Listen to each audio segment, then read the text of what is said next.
그 프랑스에 훌륭한 유명한 테니스 선수가 한 분 있는데 이분 이름이 르네 라코스트라고 하는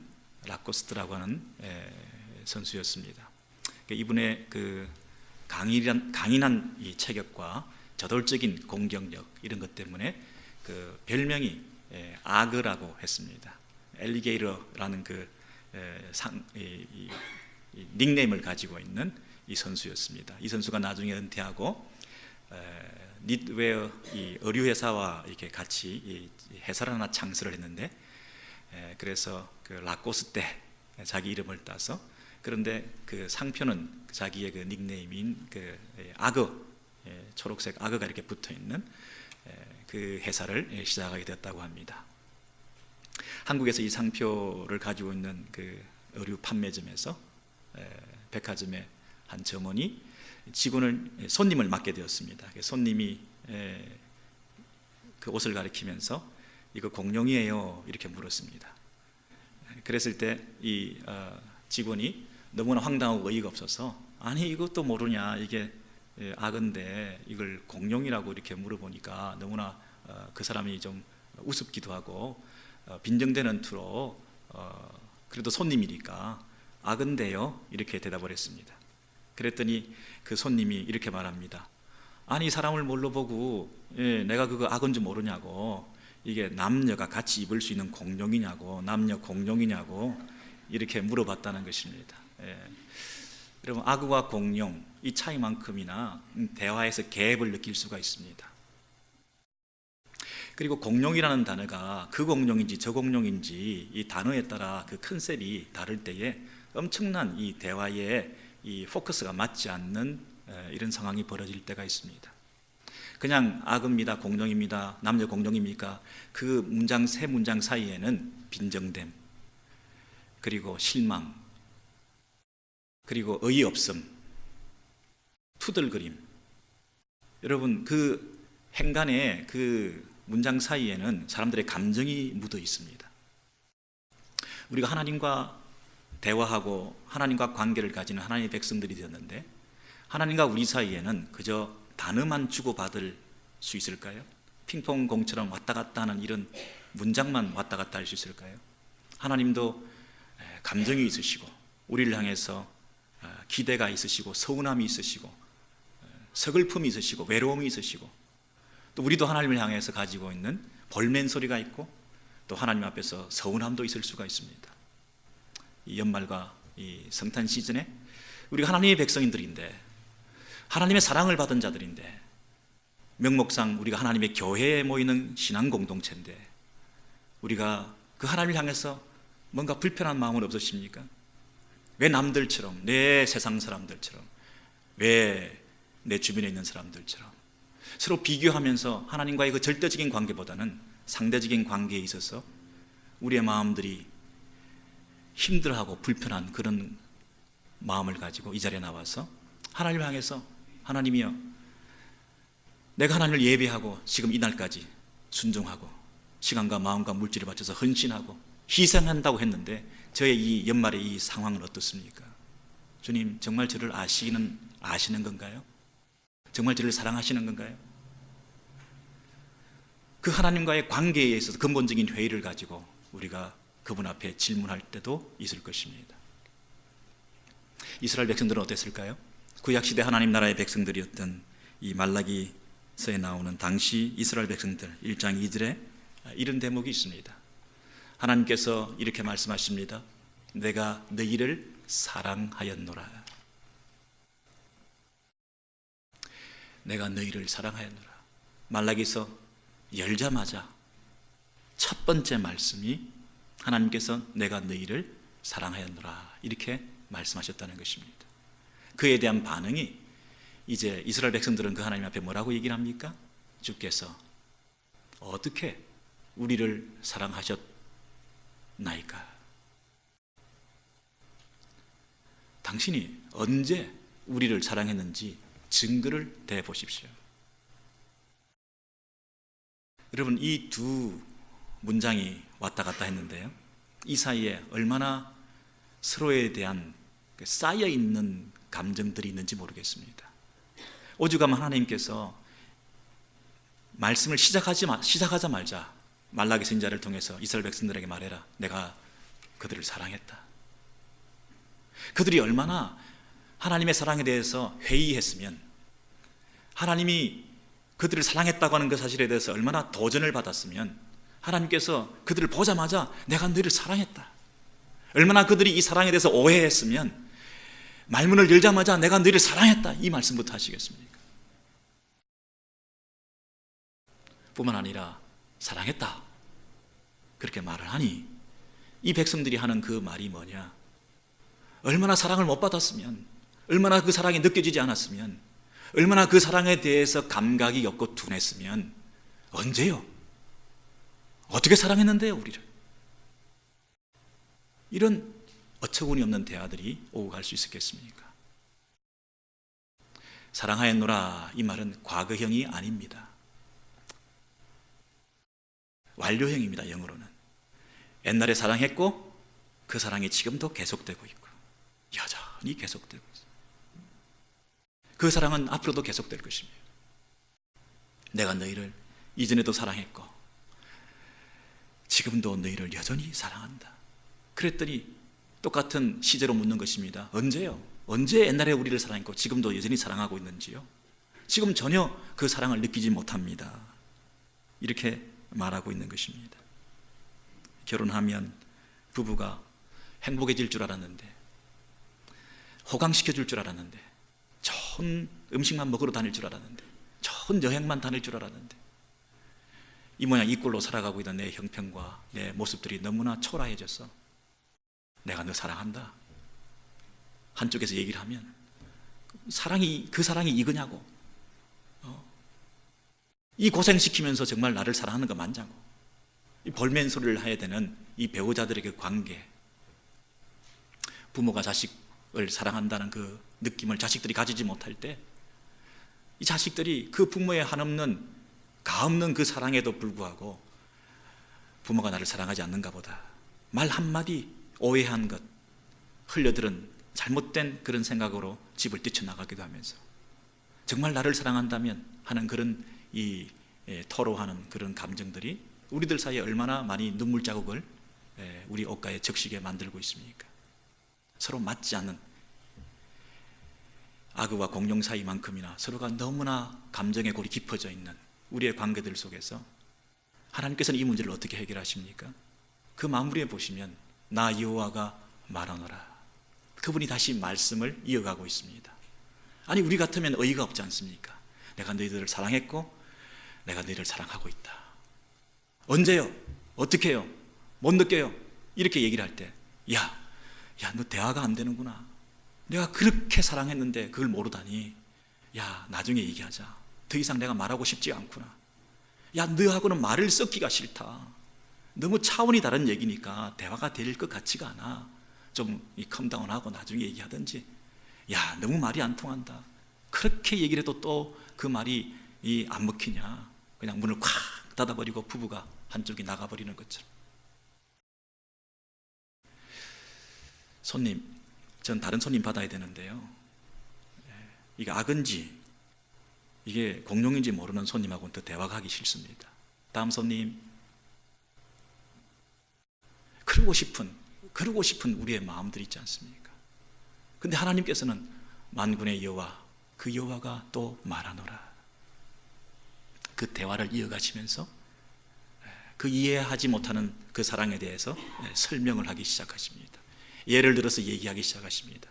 포기하지 않고 그분이 무릎 꿇어 그 자리에 앉아서 그 손을 붙들고 그 사랑의 미러를 나누기 시작하는 것입니다. 포기하지 않는 사랑, 그 옛날부터 사랑해 오셨던 그 사랑, 지금 그 사랑이 거부되고 도전받는 그 상황 속에서도 그분은 또다시 무릎 꿇어 그 사랑을 설명하고 전달하고 있습니다. 말라기 선지자, 그동안 선지자를 계속 보냈습니다. 이스라엘 역사는 선지자들을 학대하고 핍박하고 죽인 역사라고 해도 과언이 아닐 것입니다. 선지자를 죽였다는 얘기는 선지자를 보낸 하나님을 대적했다는 것입니다. 그렇게 보냈던 선지자들, 경고와 책망의 말씀을 듣지 않고 회개하지 않았던 그 이스라엘 백성들에게 마지막 선지자, 구약시대 말라기 선지자를 또 보내어서 말씀하시는 그 하나님의 끝없는 계속되는 신실한 그 백성들을 향한 그 사랑, 그 사랑의 말씀이 지금 임하고 있습니다. 무릎 꿇어서 또 말씀하기 시작합니다. 그 하나님께서 자세를 낮추어 그 백성들에게 그 머저리 갖고 이해하지 못하는 그 덜떨어진 그 엉뚱한 것만 생각하는 핀트가 맞지 않는 전혀 엉뚱한 얘기를 하는 말이 통하지 않는 그 백성들에게 다시 무릎 꿇어 그 자리에서 말씀을 이어가기를 시작하십니다. 여러분, 이 연말에 이 성탄 시즌에 성육신 하셔서 하나님의 아들이신 그분이 이 땅에 오셔서 십자가에 죽으시고 죽기까지 복종하시고 그분이 이 땅에 오셔서 낮아지시고 섬기셨던 창조주 그 하나님의 영광스러운 능력의 손으로 피조물 그 인간의 더러운 발을 씻기시는 그 낮아짐의 자세로 그분은 또 한번 무릎 꿇어 그 백성들을 섬기며 그 말씀을 이어가고 계십니다. 나 여호와가 말하노라. 여러분, 이런 낮아짐이, 이런 무릎 꿇음이 하나님이 하셨는데 먼저 받은 은혜가 있는 분들이, 먼저 인생을 더 많이 사신 분들이, 더 많이 가지고 더 많이 배우신 분들이, 더 많은 영적인 체험이 있는 분들이, 하나님과 비밀한 관계를 가지고 있는 분들이 그것을 모르는 자들에게 그 자리에 무릎 꿇어 그를 포기하지 말고 레벨이 맞지 않다고 얘기하지 말고 우리가 서로 차이만 확인했다고 더 이상 포기하지 말고 그 자녀들의 눈높이까지, 그 배우자의 눈높이까지 내려가서 끊어진 관계를 회복하는 유일한 다리 역할, 중보의 역할, 하늘과 땅을 잇는 그 유일한 중보자이신 예수 그리스도의 본을 따라 우리의 끊어진 관계들을 회복하고 잇는 그 역사를, 그 섬김을, 그 나눔을, 그 무릎 꿇음을, 그 먼저 손 내밈을, 그 마음씀을 우리가 실천하는 이 연말 성탄 시즌이 되기를 주의 이름으로 소원합니다. 우리의 가정들이 회복되기 원합니다. 먼저 말씀을 하시기 바랍니다. 우리의 형제들 간의 관계들이 회복되기 원합니다. 먼저 무릎 꿇으시기 바랍니다. 목사와 장로와 직분자와 모든 사역자들이 먼저 무릎 꿇기를 원합니다. 주님의 심장으로 더 섬기기를 원합니다. 모래알처럼 흩어져 있는 모든 관계들이 우리의 낮아짐과 섬김을 통해서 이 성탄 시즌에 연결되고 연합되어서 한 몸 이룸의 그 축복을 누리는 우리 공동체 되기를 소원합니다. 하나님께서 이 은혜를 우리 공동체 안에 주시기를 사모하고 내가 그 실천자가 되기로 소원하는 사람이 있다고 한다면 여러분 아멘으로 하답하시기 바랍니다. 하나님께서 저와 여러분의 그 인생 배후에 중보자의 삶을, 중보자적 삶을 살게 하셔서 이 땅에 유일한 중보자이신 예수 그리스도의 본을 따라 살아가는 우리 형제들 주변에 아름다운 연합과 회복들이 있게 되기를 소원하는 것입니다. 이 하나님께서 나 만군의 여호와가 말하노라 구체적으로 설명해 주시는데요, 2절 3절에 그 말씀들이 이어지고 있습니다. 네가 나를 사랑하지 않았다고 하나님에 대해서 볼멘서를 하는데 내 사랑은 어떤 건지 내가 좀 설명해 주겠다. 에스는 야곱의 형이 아니냐, 에스와 야곱의 얘기를 끄집어내고 있습니다. 야곱은 그 이름을 이스라엘로 바꾸어서 야곱의 후손, 야곱의 12지파 아들들을 통해서 이스라엘 형성해서 이제 그 야곱의 계보를 통해서 이스라엘 나라가 지금 형성되어서 지금 BC 430년경, 400년경 말라기 선지자가 활동했던 그 시대에 이 말씀을 주셨는데 지금 어느 쪽 얘기를 꺼내냐면 그때부터 1600년 전 얘기, 에스와 야곱의 얘기, 창세기 25장, 26장, 27장에 흐르는 그 에스와 야곱의 얘기를 난데없이 가지고 나와서 내가 야곱을 사랑했다, 네가 야곱의 후손들이 아니냐, 그렇게 말씀하시는 것입니다. 여러분, 에서와 야곱은 어떤 사람들인가요? 배다른 형제들인가요? 같은 어머니의 배 속에서 태어났습니다. 나이 차가 있던가요? 쌍둥이입니다. 그들이 태어나서 그들의 행위나 용모나 그들의 그 삶의 모양을 보고 우열을 가릴 수 있었기 때문에 누군가를 사랑하고 누군가를 버리고 그랬던가요? 아닙니다. 뱃속에 있을 때부터 그들이 한 것이라고는 아무것도 없는 상태에서, 그들이 한 것이라고는 아무것도 없는 상태에서 오직 주권적인 선택적인 하나님의 사랑으로 말미암아 하나님께서 그 가운데서 인간의 무조건적인, 인간의 조건인과는 관계없는 하나님의 무조건적인 사랑으로 하나님의 그 기쁘신 뜻대로 하나님께서 야곱을 택하셨다, 그렇게 말씀하십니다. 그러므로 이 사랑은 우리 편에 있는 조건과 자격에 의해서 택함받은 것이 아니라 아무 자격 없는 자들에게 어느 날 임한 하나님의 선택적 사랑이다, 이렇게 말하는 거죠. 그러므로 사랑했다는 말의 반대말은 미워했다는 것은 정오심을 가졌다는 게 아니라 선택하지 않으셨다는 뜻이죠. 불선택이죠. 그래서 이 야곱과 이 에서의 관계를 통해서 하나님께서 그 야곱의 후손들인 이스라엘 백성들에게 내가 야곱을 사랑했다, 이렇게 말합니다. 이게 웬 은혜인가? 아무 자격 없고 아무런 가치가 없는, 여러분, 야곱과 에서가 뭐 내세울 게 있었습니까? 태어나자마자 싸우기 시작했고 뱃속에서도 싸우기 시작했고, 에서는 탐욕적인 사람이었고 야곱은 이 사기성이 농후한 사람이었고, 그래서 그들의 인격이나 그들의 모습으로 봐가지고는 어느 하나도 하나님께서 택할 만한 그런 자격이 안 되는 존재들이었지만, 다 버려도 괜찮은 존재들이지만, 그러나 그 가운데서 하나님께서 하나님의 백성으로 야곱을 선택하셨다, 이렇게 정하신 거죠. 여러분, 만약에 우리가 뭐 입양을 한다고 한번 생각해 보십시다. 어느 가정에서 이제 입양을 해야 되는데, 만약에 한국의 고아원을 방문해 가지고 내가 선택적으로 내 아이를 택할 수 있다고 생각하면 우리 마음에 어떤 아이를 입양하겠습니까? 첫 번째는 좀 건강해야 되겠죠. 건강한 아이가 기왕이면 좋겠죠. 두 번째는 딸이라 해야 되겠죠. 아들보다는, 입양하려면. 그리고 세 번째는 좀 그 배후가, 배경이, 부모가 또 어떤 좀 지적이신 분인가, 뭐 어떤 분이, 이런 것도 좀 염려가 되겠죠. 뭐 이것저것 따져볼 거 아니겠습니까?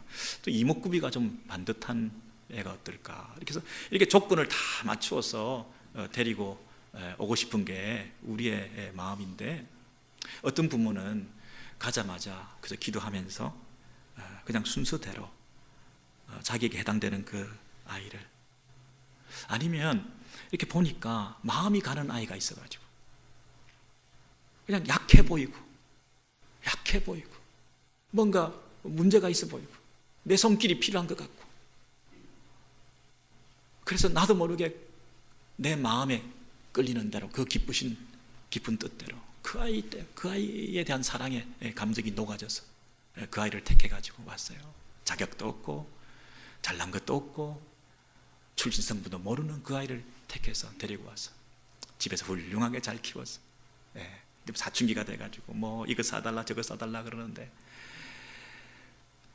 이 아이가 그 자기 니드가 당장의 필요가 채워지지 않았을 때 이 부모에 대한 사랑을 의심하는 거예요.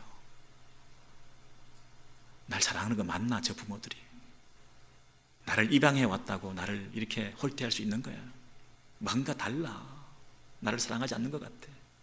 여러분, 그런 이 사랑에 대한 의심을 품게 될 때에 이 약하고 건강하지도 못하고 그 중에서 가장 보잘것없는 그 아이를, 내 마음이 녹아져서 그 아이를 택해서 왔던, 그냥 고아원에 다 지금 부모도 없이 이평생 어떻게 살아갈지도 모르는 그 아이를 이렇게 데리고 와서 미국 땅까지 와서 이렇게 키워주고 성장시켰는데, 이 내 사랑은 몰라주고 언제 저를 사랑했는데요?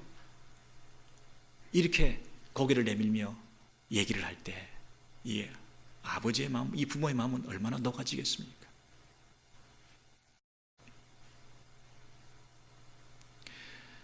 내가 너를, 야곱아, 내가 너를 사랑했다. 여러분, 저와 여러분 가운데 이 하나님의 사랑의 깊이와 넓이를 깨달으실 수 있으시겠습니까? 여러분이 조금이라도 자격이 있었다면, 여러분이 애써서 하나님의 자녀가 될 수 있는 길이 있었다고 한다면, 여러분이 지금 이 자리에 하나님의 백성으로 이 자리에 있는데 여러분이 애써셔서 그 결과로 이 자리에 계신다고 한다면 제가 이런 말씀을 드릴 필요가 없겠죠. 그런데 어느 날 우리가 이 자리에 와 있는 거 아닙니까? 아니, 더 머저리 같고 더 볼품없고 더 버림받은 것 같았던, 더 죄악되었던 이 죄인을 하나님께서 어느 날 부르셔서 내 백성이라, 내 아들이라 양자 삼으신 거 아닙니까? 이 사랑보다 더 큰 사랑이 있습니까? 그 하나님의 사랑에 감격해서 우리도 그 하나님 앞에 그 사랑의 고백을 해야 될 사람들이 볼멘 소리로 언제 우리 사랑했는데요? 이렇게 말한다고 한다면 우리 하나님께서 얼마나 마음이 아프시겠습니까? 얼마나 이분이 쌓인 게 많으시겠습니까? 우리 하나님도 얼마나 쌓인 게 많으시겠냐고요. 여러분, 이 연말에 우리 한 가지만 하나님 앞에 한 가지라도 제대로 된 고백을, 사랑의 고백을 드림으로 우리 하나님의 마음을 좀 시원케 드리면 좋겠습니다. 하나님 사랑합니다. 하나님의 그 참 사랑을 이제서 깨닫겠습니다.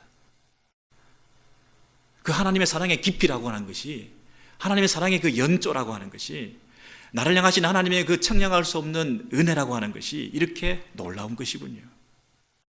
이게 이해할 수 없는 것이군요. 인간의 머리로 계산할 수가 없는 것이군요. 이게 내 편에서 뭔가 설명이 불가하는 것이군요.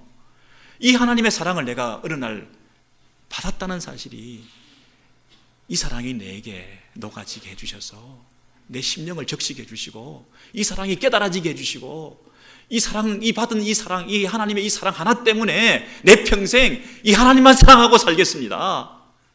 그 사랑 이제서 깨닫게 해주시니 고맙습니다. 여러분, 이스라엘 백성들은 그 당시에 불편한 게 많아요. 왜냐하면 이 말라기서가 쓰여진 그 배경이 이제 여러 학교에서 우리 공부하면서 그 연속으로 지금 말라기를 공부하게 되는데, 성전을 이제 재건합니다. 스룹바벨 총독이 이제 영도하에 성전을 재건해서 세워놨는데, 하나님께서 그때 어떤 말씀을 주셨냐면, 이전 성전보다 앞으로의 이 성전이 더 영광스러울 거다, 이렇게 말씀하셨어요. 그 말은 솔로몬의 성전보다 이 스룹바벨의 성전이 더 영광스러울 것이다. 이 성전에 만국의 보배가 임할 것이다. 아니, 이스라엘 백성들이 얼마나 기대했겠습니까? 이스라엘 백성들의 그 회복이 얼마나 그들의 마음속에 시급하게 이루어지기를 원했겠습니까?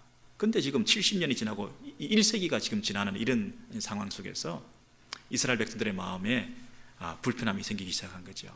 아니 페르시아의 여전한 그 한 변방에서 지금 압제를 받고 있는, 그리고 주변의 사마리아라든지 열방의 그 틈바구니 속에서 힘도 못 쓰고 있는, 그저 포로 생활에서 돌아와서 성전을 지어놨는데 정치적인 자주 독립은 이루어지지 않고 있는 이런, 조공을 바쳐야 되고 경제적인 삶도 곰핍하고 이런 상태에서 이게 도대체 뭔지를 모르겠는 거예요. 그 솔로몬의 이스라엘의 그 회복의 영광스러움이 금방 찾아올 줄 알았는데 이것이 일어나지 않고 있을 때에 이 마음에 불편함들이 생기는 거죠. 하나님이 우리를 떠나셨나? 하나님 우리를 사랑하시나? 그 약속은 왜 이루어지고 있지 않는가?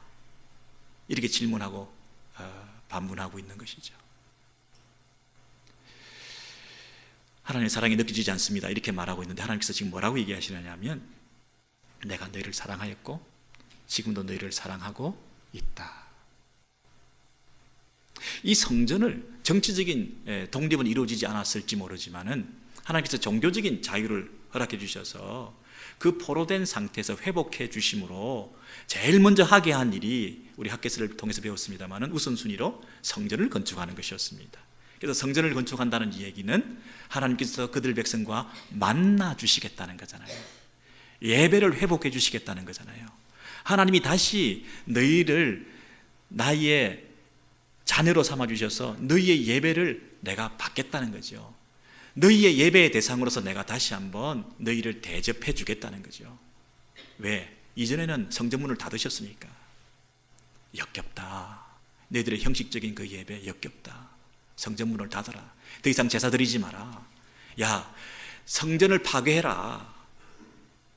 성전문을 닫아들면서 종교적인 의무를 다하면서 네가 하나님의 백성이라고 하는 그 껍데기만 가지고 있는 그 일에 쓰임받는 이 성전은 차라리 회파시켜서 없는 것이 네가 더 자극을 받고 깨달음이 있을 거다. 성전을 무너뜨렸습니다. 바벨론으로 포로로 잡혀갔습니다. 그런데 그 포로로 잡혀가 가지고 죽어 마땅하고 영원히 포로 생활하고 영원히 포기되어도 마땅한 그 이스라엘 백성들을 하나님의 신실한 그 사랑, 그 하나님의 사랑, 그 하나님의 사랑, 그 하나님의 사랑으로 그들을 다시 돌아오게 하셔서 하나님과 관계를 회복해 주시면서 성전을 지어라. 내가 너 예배 받을게. 다시 닫힌 문을 열고 성전문을 열고 그 성전문에 들어갈 수 있게 해줄게. 그 성전 안에 내가 있으니까 그 하나님 앞에 나와서 나를 만날 수 있는 장소가 회복되니까 이게 너 복 아니야? 이보다 더 큰 사랑이 있어? 인생이 하나님을 만나는 것보다 더 큰 행복과 성공이 있고 사랑이 있냐? 어떤 사랑? 페르시아에서부터 독립하는 거? 사마리아로부터 벗어나는 거? 경제적으로 궁핍한 상태에서 회복되는 거? 근사하게 건물 다시 짓고 솔로몬의 성전보다 더 화려한 성전 짓기 원하는 거? 그건 세상이야. 세상 사람들이 추구하는 거야. 세상의 만족과 성공과 그것을 통해서 네가 사랑받았다고 착각하지 마. 하나님께서 그 이스라엘 백성들에게 이 사랑의 언어를 그들에게 전달해 주고 있음에도 불구하고 이쪽에서는 여전히 악어와 공룡의 관계처럼 딴소리를 하고 있는 거죠. 언제 우리를 사랑하시던데요. 여러분, 이 사랑에 대해서 눈뜨지 못하고 있는 이스라엘 백성들에게 하나님께서 신명기 4장 37절 통해서 우리가 또 한번 깨달음을 허락해 주시는데요, 이 사랑에 대해서 이렇게 말하고 있습니다. 여호와께서 내 열조를 사랑하신 고로 그 후손 너를 택하시고 그랬습니다. 여러분, 열조를 사랑해 주셨기 때문에 그 사랑의 의미는 선택에 있다는 거죠. 택함에 있다는 거죠. 니들이 뭐 잘난 게 아니다. 너희들보다 더 강대한 나라들이 열국에 얼마든지 있다. 근데 그들을 쫓아내고 너희를 드리게 되는 것은 뭐냐? 내가 너를 택했기 때문이라는 거죠. 너의 조상들을 내가 사랑해서 아브라함과 이삭과 야곱의 그 후예들로 하나님께서 이 수많은 세월이 흘러오는 과정 속에서도 너희를 버리지 않고 바벨론 포로 상태에서 죽어져도 마땅한 너희들을 하나님께서 건져내셔서 다시 회복시켜서 너와 나의 관계를 회복하는 이 하나님의 사랑을 니들이 모르겠냐? 이 주권적인, 이 선택적인, 이 언약적인 이 하나님의 사랑에 대해서 우리가 그 깊이를 깨닫지 못하면 우리가 자꾸 이 표피적인, 일상적인, 물질적인, 세속적인 이런 환경적인 차원에서의 그 하나님에 대한 사랑을 자꾸만 가늠하고 우리가 바로메트로, 자로 측정하면서 하나님의 사랑이 있니 없니? 교회가 사랑이 있니 없니? 저 형제가 사랑이 있니 없니? 여러분, 이런 상대적 사랑이 아니라 절대적 이 사랑의 맛을 우리가 보지 못하면 날마다 이 사랑 때문에 사랑 싸움하고, 가정에도 이 사랑 때문에 서로 고통을 당하고, 공동체 안에서도 늘 이 사랑 때문에 서로 사랑 싸움을 하게 되는 거 아니겠습니까? 사랑이 있다 없다로 그 싸움을 하는 거 아니겠습니까? 이 하나님의 절대적인 사랑에, 하나님의 이 사랑의 심년에, 이 하나님의 바다에 우리가 던져졌을 때에, 이 사랑에 우리가 푹 잠기게 될 때에, 이 사랑에 목말라 하고 있는 갈증을 느끼는 이 세상에 그 사랑 없음을 한탄하면서 이 한 모금 이 사랑에, 세상의 이 사랑에 목말라 하고 있는 사람들에게 우리가 이 하나님의 사랑에 젖어 있는 삶을, 이 언약적, 선택적, 하나님의 주권적, 영원한 이 하나님의 사랑을 우리가 깨닫게 될 때에 우리 이 사랑을 증거하고 전달하는 하나님의 통로로 이 세상을 적실 수 있는, 참 사랑의 이 개념을 제대로 전달할 수 있는 하나님의 진정한 자녀들, 이 사랑을 맛보고 체험한 자들, 깨달은 자들 되어야 되지 않겠습니까? 그것이 뭐 심리적으로, 감정적으로 우리가 깨달을 수가 있습니까? 말씀에 하나님께서 너희를 사랑했다, 그렇게 말씀하고 계시는 건 아니겠습니까? 정원사가 자기 정원에 있는 그 포도나무들을 잘 빨리 트리밍을 하고 가지치기를 하고 있습니다. 아픕니다. 왜 자르지? 고난과 괴로움이 찾아왔을 때 그것을 사랑 없음이라고 우리가 단언할 수 있겠습니까? 땔감으로 쓸 나무를 다듬는 법이 있을까요? 정원사가? 그냥 그 나무는 버려뒀겠죠. 관심을 가지고 다듬고 만들어가는 그 하나님의 손길을 느낄 때에 우리 속에 이 하나님의 사랑의 깊이를 더 느낄 수 있지 않습니까? 무성한 그 땔감으로 쓸 나무가 크게 자라있다고 해서 그게 축복일까요? 자기 마음대로 마구 자라있는 그 나무가 하나님의 사랑일까요?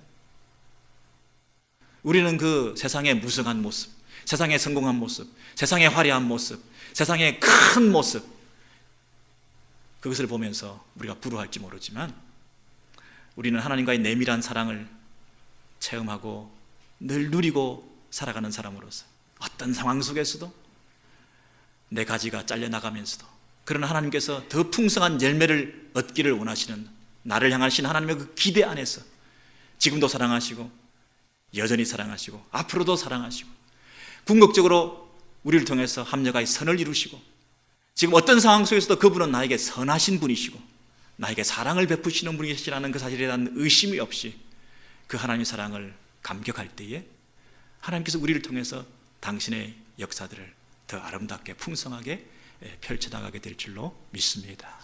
하나님, 우리에게 이 사랑에 대한 깨달음을 허락해 주옵소서. 이 기막힌 사랑, 이 기가 막히는 하나님의 청량할 수 없는 이 사랑을 우리가 오히려 당연시하고 세상적인 일상적인 표피적인 그 사랑에만 목말라 하고 있다면 하나님께서 얼마나 마음이 아프시겠습니까? 하나님께서 지금 그 이스라엘 백성들에게 이제 두 번째로 말라기 1장 4절을 통해서 그 사랑에 대한 설명을 한 구절 더 해주시는데 1장 4절을 우리가 한번 합심해서 잘 이해를 했으면 좋겠습니다. 자, 1장 4절을 보시면요, 에돔은 말하기를, 에돔은 누구냐 하면 에서의 후손들이죠. 여러분, 야곱의 후손들은 누굽니까? 이스라엘 백성들이죠. 그래서 하나님께서 야곱은 사랑하고 에서는 사랑하지 않았다 이렇게 얘기를 했는데, 이제 그 이후에 에서의 후손들은 에돔이고 야곱의 후손들은 이스라엘 백성들이고, 그렇죠? 근데 하나님께서 이 이스라엘 백성들에 대한 사랑을 얘기하면서 에돔에 대한 얘기를 끄집어내시는 거예요. 하나님께서 이 에돔을 어떻게 다루어 오셨는지 보세요. 에돔은 말하기를 우리가 무너뜨림을 당하였으나 황폐된 곳을 다시 쌓으리라. 이 에돔의 특징은 뭐냐 하면 내가 다시 일어날 수 있다라고 생각하는 거예요. 세상 사람들의 특징은 뭐냐면 내가 다시 할 수 있다라고 생각하는 거예요. 하나님 없이 내가 또 일어날 수 있다, 또 다시 살아날 수 있다, 내가 다시 쌓으리라 이렇게 말할지 모르지만 나 만군의 여호와가 이르노라, 그들은 쌓을지라도 나는 다시 헐리라 그랬죠. 여러분, 지금 하나님께서 누구와 지금 상대하고 계시는 겁니까? 에돔과 하나님 사이에 서로 대립이 일어나고 있습니다. 그래서 하나님께서 이 에돔을 지금 다루고 계시는 거죠. 하나님과 에돔의 이 관계를 잘 생각해 보십시오. 한쪽에서는 계속해서 이 생명력을 가지고 일어날 수 있겠다라고 스스로 자생적으로 힘을 발휘하고 있고 아주 무성하게 강력하게 전성기를 구가하며 그 화려함을 내세우면서 그의 힘의 강대함을 자랑하면서 결코 지칠 줄 모르게 끈질기게 계속해서 끈질기게 자기 일들을 할 수 있다고 생각하는 사람들인데, 이 하나님께서는 그들을 계속 다시 열겠다 그러다가 제일 마지막에 영영한 진노를 받을 것이다 이렇게 말했습니다. 여러분, 그냥 언약 밖에 있는 백성이라고 이유도 없이 그냥 다 벌하시는 게 아니라 하나님께서 그 악한 지경, 그 에돔 족속들의 죄악이 관영함을 기다리셔서 그때에 그 지경이 악하다, 사람들이 볼 때, 제3자가 볼 때도 일컬어 악한 놈들이다, 저 사람들 다 악한 지경의 이 땅들이다, 이런 죄악이 관영한 상태에서 하나님께서 그들을 심판하신다 그랬습니다. 영영한 진노가 임할 것이다, 일어난다, 또 일어난다, 또 일어난다 이렇게 생각했었지만 하나님께서는 결코 마지막에 결국에는 다루어 주신다. 여러분, 이게 에돔입니다. 자, 에돔과 이스라엘의 관계를 한번 살펴보시죠. 이스라엘 백성들이 하나님 우리를 사랑하지 않으시는 것 같은데 하나님은 우리를 왜 이렇게 내버려 두시죠? 이렇게 얘기하니까 하나님께서 이제 에돔 얘기를 끄집어내면서 야, 에돔 내가 처리하지 않았냐 이렇게 말하는 거예요. 무슨 얘기인지 아시겠어요? 이 에돔이 얼마나 이스라엘을 괴롭혔는지 민수기를 보시면 처음부터 출애굽할 때 모세가 이 출애굽하는 상황에서 이제 그 옆에 있는 에돔 나라에 이렇게 말합니다. 우리 형제지간 아닙니까? 우리가 그동안 고난당해서 애굽에서 정살이 하던 거 뻔히 아시지 않습니까? 이제 그 정살이 하던 노예살이에서 이제 벗어나서 이제 우리가 출애굽했는데 하나님께서 이 우리의 부르짖음에 응답하셔서 우리를 건져주셨는데 이제 우리가 애굽을 출애굽해서 이제 당신의 이 땅을 좀 통과해서 가기를 원하는데 좀 청컨대 들어주시면 안 되겠습니까? 이 에돔왕에게 말했더니 에돔왕이 뭐라고 얘기합니까? 우물물도 마시지 않겠다고 그렇게 부탁을 드렸는데 에돔왕은 뭐라고 얘기하죠? 너는 우리 가운데로 통과하지 못하리라 이렇게 말하죠. 통과하지 못하리라 이렇게 말했을 뿐 아니라 내가 칼을 가지고 가서 너희들을 다 대적할 거다. 들어오기만 해봐. 내가 그냥 꼼짝도 못하게 다 쳐버릴 거다. 많은 백성들이 나와서 강한 손으로 막았다 이렇게 되어 있습니다. 처음부터 이 관계가 꼬이기 시작했죠. 이 에돔은 이스라엘 백성들에게 가시 같은 존재예요. 계속 괴롭히는 거예요. 계속 괴롭히는 거예요. 이 오바댜에 보면 그 괴롭히는 것이 쭉 나와 있는데 한번 보시죠. 오바댜서 1장 10절에서 실종됐나 봐요. 오바댜서 1장 10절에서 14절의 그 내용을 보시면 내 형제 야곱에게 행한 그 푸악으로 멸절되리라. 야곱에게 어떤 짓을 했습니까? 밑에 보세요. 이방인이 예루살렘을 얻기 위해서 제비 뽑던 날에 너도 이 형제를 도와주기는커녕 그 대적들 틈에 함께 들어가서 같이 있었다는 거죠. 그리고 형제가 재앙을 당하는 그 날에 잘 보세요. 방관만 하고 있었다는 거죠. 형제가 야곱의 이스라엘 백성들의 그 재앙의 날에 너희 에돔은 어떻게 했습니까? 입을 크게 벌렸다는 거죠. 크게 기뻐했다는 겁니다. 내 백성이 환난을 당하는 날에 네가 그 재물에 손을 댔다는 거예요. 그 고통을 당하는데 그 사이에 또 경제적인 유익을 얻기 위해서 어려움을 당할 때 이 돈을 착취해내는 자기 재산을 불리는 그런 기회로 세상에 남의 불행을 이용했다는 거예요. 그것도 형제가. 그리고 내거리에서 딱 지키고 서 있다가 세상에 바벨론의 침입자가 와서 쫓아내는 그 도망하는 자를 붙잡아가지고 내거리에서 이런 법이 어디 있습니까? 바벨론을 같이 쳐서 같이 그들을 무찔러도 뭐 한 판에 지금 그 상황에서 간신히 살아나오는 그 사람을 붙들어 가지고 넘겨주면서 고난의 날에 그 남은 자를 원수에게 넘겼다는 거죠. 그 이스라엘 백성의 그 남은 자들까지도 원수들이 넘기면서 돈을 받고 말이죠. 이런 짓을 했다는 거예요. 이 에돔 사람들이 철저하게 이스라엘 백성들의 역사 가운데서 가시 역할을 하고 가로막는 역할을 하고 계속해서 고통을 주고 아픔을 주고, 여러분 이게 치열하게 계속되었다는 겁니다. 쉼 없이 계속되었다는 것입니다. 계속해서 괴롭혔다는 것입니다. 눌러놨는데 또 일어났다는 것입니다. 또 끝난 줄 알았는데 또 괴롭힌다는 것입니다. 끝난 줄 알았는데 또 살아났다는 것입니다. 없어진 줄 알았는데 또 나타났다는 것입니다. 계속해서 나타나는 것이에요. 계속해서 괴롭히는 거예요. 그런데 하나님께서 이 에돔을 어떻게 한다고요? 아까 말라기스에 보니까 그때에 완전히 멸하셨다. 완전히 멸하셨다. 다시 일어날 수 있다고 생각했는데, 다시 일어나서 이스라엘 백성들을 괴롭히려고 했는데 하나님께서 완전히 멸절하셨다. 이보다 더 큰 사랑이 있냐? 이렇게 물으신 거죠. 내가 에돔에게 어떻게 했냐? 에돔이 지금 살아있니? 너희를 그렇게 괴롭히던 에돔이 지금 이 땅에 존재하냐? 여러분, 한 자매가 있었는데요, 그 자매가 너무나 착하고 연약했어요. 너무나 착하고 연약했어요. 마치 여기 누구와 같아 그럴까요? 아무도 없네. 착하고 그 연약한 한 자매가 있었는데, 그 자매가 너무나 여리고 약하니까 서로 사랑하는 관계인데 그 자매를 따라다니는 스토커가 하나 있었어요. 이 스토커가 이 병적이고 광적이니까 이거는 뭐 감당을 못해요. 이 말로 설득이 안 돼요. 그래서 자기 뒤에 누군가 따라다닌다고 하는 그것만 느껴도 이 자매는 경기를 할 수 있고 너무너무 고통스러워할 수 있기 때문에 그 사실을 잘 말할 수도 없어요. 이 형제가 그 사실을 알게 됐어요. 그래서 이 형제가 그 자매를 사랑하는 마음으로 따라다니면서 그것을 피하게도 하고 그 자리를 모면케도 하기도 하고 설득도 하고 돈을 주기도 하고 그러면서 어떻게든 해서 그 자매를 사랑한다고 애를 쓰는 그 모습을 보였어요. 근데 어느 날 이 형제가 이래서는 안 되겠다. 근본적으로 이 문제를 해결해야 되겠다. 그래서 많은 대가를 지불하고 그 스토커를 체포하든지 또 제거하든지, 그래서 자기가 1장3을 좀 내려놓고 자매와도 연락을 좀 끊고 이 부분부터 좀 해결해야 되겠다 싶어서, 그래서 이 근본적인 문제를 해결하기 위해서 노심초사, 자기가 돈도 모으고 또 사람들도 만나고 이러면서 이 자매를 좀 소홀히 하게 됐어요. 이 자매가 뭐라고 그러냐면, 요즘 왜 저를 사랑하지 않는 거예요? 왜 저를 멀리 하시는 거죠? 당신이 나를 사랑한다는 느낌을 내가 가질 수가 없어요. 왜 연락해도 안 받으시는 거죠? 왜 기도해도 응답하지 않으시는 거죠? 왜 나를 혼자 버려두시는 거죠? 나의 이 외로운 처절한 이 잠 못 이루는 밤에 그 아픔을 아시나요?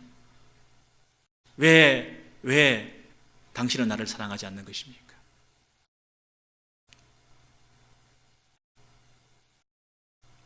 앞이 안 보이는 한 아들이 있었는데요. 이 어린 아들이 너무나 안쓰러워서 그 아버지가 거의 생업을 포기하다시피 하면서 함께 손을 잡고 그 아이의 그 일거수일투족을 동행하는 아버지가 있었습니다.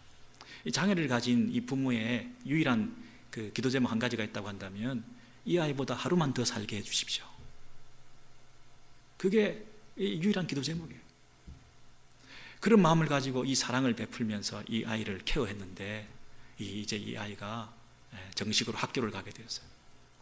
이제 독립을 하고 스스로 차를 타고 다니고 그 길을 다녀야 되는데, 이 아버지가 결단을 했습니다. 아빠가 이제는 바빠서 나하고는 같이 다닐 수가 없어. 이제 네가 그동안 아빠하고 다녔던 그 길을 잘 숙지해서 네 스스로 그 길을 한번 가봐. 이제 나는 모르겠다. 네가 네 스스로 네 인생을 살아야 돼. 아버지, 저 혼자 어떻게 살으라고요? 아빠, 그건 안 되죠. 에이, 울면서 혼자서 앞도 안 보이는 아이가 그 길을 다니기 시작했어요. 이 아버지는 뒤에서 지켜보면서 장애물을 제거하고 사람들을 막아주고 문제를 해결해주고 그 아이를 욕하고 빈정대고 해코지하는 다른 아이들을 막아주면서 그 아이가 목적지까지 도달할 때까지 안심 지켜보면 문제를 제거해주고 장애물을 해결해주고 스토커를 제거해주고. 여러분, 이스라엘 백성들을 괴롭혔던 그 에돔 족속들을 끊임없이 하나님께서 누르시다가 완전히 제거해 버리셨던 그 하나님의 사랑, 그 이스라엘을 향한 하나님의 사랑, 예수 그리스도. 죄 때문에 늘 공격당하고 유혹당하고 우리 안에 늘 찾아오는 유혹에 그 나락에 떨어질 수밖에 없는 연약한 우리 인생들. 우리 힘으로는 이 죄 문제를 이길 수도 없고, 이긴 줄 알았는데 또 이 죄의 본성이 내 안에 살아있고, 제거한 줄 알았는데 이 잡초는 무성하게 또 어느 날 자라있고, 내 마음의 정원은 이렇게 관리했는데 하루만 내버려두면 또다시 잡초가 우겨져 있는 더럽고 악한 내 마음의 상태. 그놈의 지긋지긋한 이 유혹은, 이 쾌락에 대한 욕구는, 그놈의 그 지긋지긋한 자기 중심성은, 내 본의로 살고자 하는 그 이기심은, 그렇게 이타적으로 섬기며 낮아지며 살고자 하는 내 이 처절한 눈물 뿌리는 이 기도에 온데간데 없는, 눈만 뜨면 다시 한번 나를 위해서 살게 되는, 다시 일어나서 또 나를 괴롭히는, 정리하고 처리한 줄 알았는데 또 다시 찾아와서 다시 우리를 괴롭히는. 눈을 감을 때 기도하고 눈 감았는데 눈 뜨면 다시 내가 왕이 되어 있는, 오늘도 내 왕관을 뒤집어쓰고 왕노로 타려고 하는 이 자기 중심성의 이 끝없는 이 싸움, 죽음에 대한 두려움, 자기 연민에 대한 이 서글픔,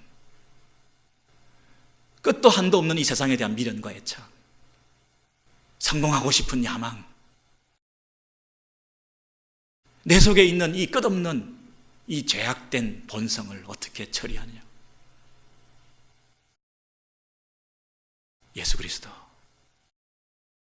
하나님의 아들이신 예수 그리스도, 죄 없는 그분이 십자가에 대신 죽으시고 우리의 모든 죄 문제를 근본적으로 해결해 주신, 죽음으로 죽음의 권세를 깨뜨리신, 사탄의 머리를 박살내신 하나님의 그 사랑, 에돔을 멸절해 주신 그 에돔의 배후에 있는 영적 세력을 예수 그리스도 안에서 완전히 멸절해 주신 그 참 사랑, 당신의 아들을 보내어서 우리를 진정 사랑하셨던 그 십자가의 사랑, 이 사랑, 이미 이긴 싸움을 살게 하시는 예수의 이름으로, 예수의 권세로 이 땅에서 이미 이루어 놓으신 그 승리의 기쁨과 감격을 누리며 살 수 있게 하신 이 놀라운 하나님의 은혜, 이 사랑,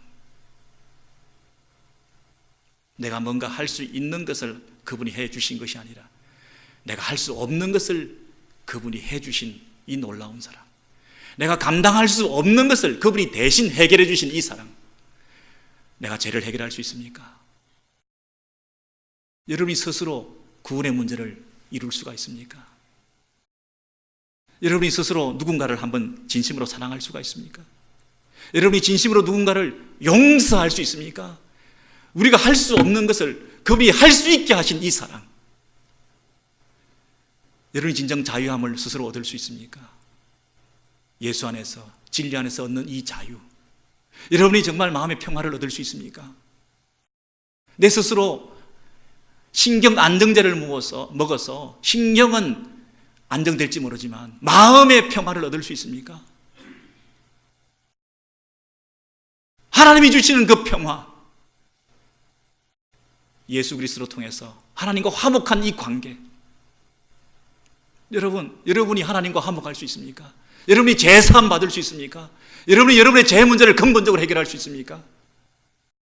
우리가 감당할 수 없는 것을 이미 다 해결해 주신 그 사랑, 예수 그리스도, 이보다 더 큰 사랑이 있을까요? 이보다 더 놀라운 사랑이 있을까요? 하나님이 우리를 사랑하셨다고 하는 그 사랑의 의미를 깨달으실 수가 있으실까요? 에돔을 정리해 주신 이스라엘 백성들에게, 우리 하나님 백성들에게 이 영적 싸움에서 사탄 권세를 멸하시고 끝도 없이 괴롭히는 이 죄의 본성들이 우리 안에 찾아올 때마다 이미 이기신 예수 그리스도의 이름을 앞세워 예수 이름으로 참된 승리와 기쁨을 만끽하고 누릴 수 있게 해주신 이 하나님의 사랑, 세상에 없는 사랑, 하나님의 백성들에게만 주시는 이 놀라운 사랑, 내가 너를 사랑했노라, 지금도 사랑하고 있노라.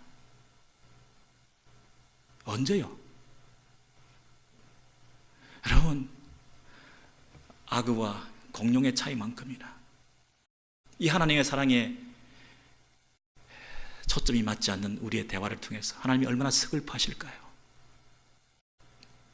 지금도 여전히 우리는 이 세상 것을 바라보면서 그 무성한, 우거져 있는, 제멋대로 자라있는 그것을 성공인 양 착각하면서 하나님의 사랑 안에서 다듬어 가주시는 하나님의 그 손길 안에서 느껴지게 되는 그 내밀하신 그분과의 나의 만남의 속에서, 그분과의 깊은 교제 속에서 있는 그 하나님 뜻대로 순종하는 거룩한 삶을 추구하는 이 관계를, 하나님과의 그 예배가 회복되고 하나님 앞에 엎드려 기도하게 되고 그 예수의 이름으로 간구하게 되고 그 하나님의 평화를 덧입게 되고 세상에는 없는 그 감격 속에, 기쁨 속에 하나님 자녀된 특권을 누리며 살 수 있는 이 사랑, 여러분 어느 것을 더 부러워하시나요?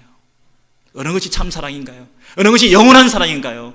어느 것이 여러분이 인생을 걸만한 사랑인가요?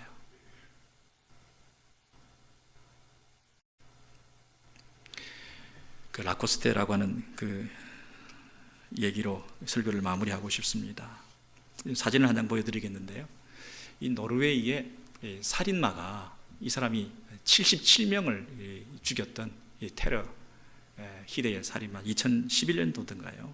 안드레스 브레이빅이라고 하는 이 사람이 무고한 시민을 학살한 사람인데, 세계에 충격을 줬던, 세계에 아주 많은 사람들에게 매스컴에 알려던, 이 경찰에 잡혀가고 있는 거 아닙니까? 근데 이분이 꼭 입는 옷이 뭐냐면 라코스테예요.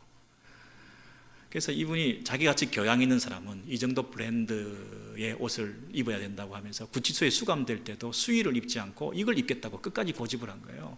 그러니까 유치장에 옮겨 다닐 때, 사진 찍힐 때, 재판 받을 때 전부 다 계속해서 저 사진을, 저 옷을 이렇게 입고 아주 근사하게 있으니 너무나 공경에 처했던 것은 어디일까요? 저 회사. 그 옛날에 라코스트라고 하는 그 아주 훌륭한 테니스 선수가 창립해서 참 명성이 있는 그런 회사로 이렇게, 아니 이 살인자가, 이 살인마가 입는 옷이 됐으니 누가 이걸 입을까요? 이걸 입고 다니면 다 노릴 텐데, 이게 매출에 급격한 감소를 가져왔던 그런 어떤 그 해프닝이 있지 않았습니까? 그런 사진을 지어주시고, 저 사람이 바로 우리들의 모습이 아닌가 싶어요. 브랜드는 근사하죠. 예수쟁이, 명목상의 그리스도인들이죠. 우리가 교회라고는 이름 아래 이렇게 모여 있죠. 그러나 안에는 죄악되었죠. 악하죠. 안에는 실체가 없죠. 예수가 이미 이루신 그 승리의 그 내용이 없죠. 내 본성대로, 내 죄악성대로 살아가고 있죠.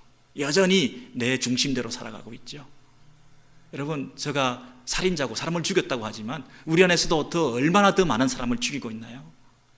근사한 옷을 입고, 근사한 옷을 입고. 우리가 이렇게 살아가는 이유가 뭘까요? 이 하나님의 사랑을 모르기 때문에 그래요. 이 하나님의 주권적인, 선택적인, 자격 없는 자에게, 이 죄인들인 우리들에게, 아무 자격 없는 우리들에게 무조건적으로 어느 날 하나님께서 우리를 택해 주셨다고 하는, 하나님 자녀 삼아 주셨다고 하는 그 하나님의 그 언약적 사랑, 그 사랑, 그리고 그 후손들인, 아브라함의 영적 후손들인 예수 그리스도 안에서 새 언약의 백성들인 우리들에게 하나님께서 하나님의 자녀 삼아 주셨다고 하는, 우리를 택해 주셨다고 하는, 여러분 자격이 있습니까? 여러분이 애써서 예수 믿고 구원받게 되었습니까? 아무 자격 없고 우리가 한 건 없는데 하나님께서 어느 날 우리를 구원해 주신 이 놀라운 하나님의 사랑, 1600년 아니라 수천 년을 영원히 당신의 품에 품어주시는, 평생에 영원히 그 사랑 안에 거할 수 있는 이 하나님의 사랑, 이 사랑에 감격이 있고 감동이 있으면 우리가 이 껍데기만 근사하게 입고 다닐까요? 내 속에서 이 샘솟는 이 감격과 이 사랑의 이 통로가 되어서 그 사랑을 증거하고 전달할 수 있는 그 사랑의 사람이 되지 않을까요? 우리 안에 이미 이기신 예수에 대한 그 승리에 대한 확신이 없으니까, 내 안에 우리 하나님께서 날마다 도와주시고 애동을 무찔러 주시고 애동을 영원히 멸절케 하시고 예수 안에서 사탄의 머리를 박살내게 하셔서 우리에게 진정한 자유를 주셨다고 하는, 당신의 아들까지 주시면서 우리를 사랑하셨다고 하는, 우리의 죄 문제를 해결하기 위하여 그분이 당신의 아들을 내어주셔서 우리의 죄가 근본적으로 해결되었다고 하는 이 참 자유, 이 나를 향하신 하나님의 그 사랑, 그 승리, 그것을 가슴 가득히 느끼지 못할 때 우리는 껍데기만 되어서 그렇게 명목상의 그리스도로 사는 것은 아닐까요? 저 희대의 살인마가 껍데기가 그럴싸한 바로 우리들의 모습이 아닐까요? 바라고 원하기는 저와 여러분이 이 주권적인 하나님의 이해할 수 없는 사랑, 날 사랑하셨다는 그 하나님의 사랑이 깨달아지기를 소원합니다. 지금도 그분이 우리를 사랑하시고 여전히 사랑하시고 우리의 후손들도 사랑하시고 영적인 자녀들도 사랑하셨어. 영원히 하나님의 언약의 공동체 안에 우리를 담아두셨어. 우리를 통해서 예배를 받으시고 세상의 그 어떤 다른 환경적인 조건보다 하나님 앞에 예배할 수 있게 된 이 축복 감격하시면서 영적 싸움에서 이미 승리케 하신 이 놀라운 은혜에, 이 승리에 함께 우리가 동참하며 어떤 상황 속에서도 마음의 평화를 잃지 않고, 어떤 상황 속에서 이 자유함을 놓치지 않고, 어떤 상황 속에서도 이 평화를 놓치지 않고 받은 사랑에 감격해서 그 사랑을 실천하고 다른 사람을 용서할 수 있게 된 이 특권, 다른 사람을 사랑할 수 있게 된 이 참 자유, 이 놀라운 은혜를 받은 사람들이 이 놀라운 사랑과 은혜를 증가하고 살아감을 통해서 하나님께서 영광 받으시는 저와 여러분의 남은 생에 우리 신앙 공동체 되기를 주의 이름으로 소원합니다.